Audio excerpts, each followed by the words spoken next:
Now the question arises in mind that what can HVAC do in pharmaceutical industry?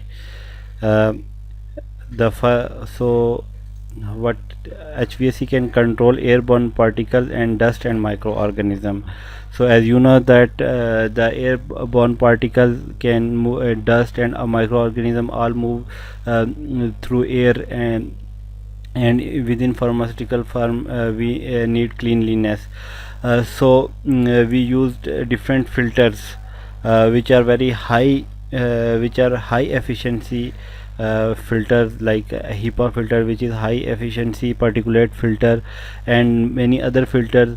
They can control the airborne particles, dust and microorganism. So the next is that they can maintain pressure.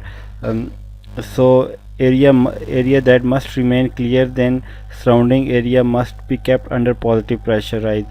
Mean that airflow be must be form a cleaner area toward the adjoining space door or the opening to reduce chance of airborne combination. Let's suppose we have two area, one having positive pressure.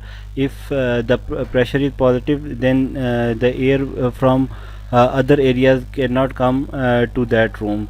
That's why we maintain the pressure of different rooms, that air from other area do not flow toward the specific areas. So with the help of HVAC we can maintain the pressure inside pharmaceutical areas. So the next is that maintain space moisture, which is relative humidity.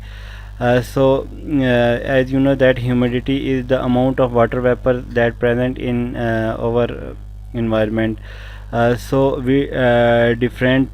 use different type of dehumidifier uh, to control uh, the humidity if because in HVAC or in pharmaceutical industry facilities we use less humidity, or we use relatively low humidity as compared to other. So we use desiccant type dehumidifier, mechanical dehumidifier, to maintain the humidity level of a temperature of a room. So the next is that they can maintain the space temperature. With the help of cooling we use a different type of chiller, we use different type of packaging units, etc., and to control the temperature of space. So these are the four major functions of HVAC in pharmaceutical facilities.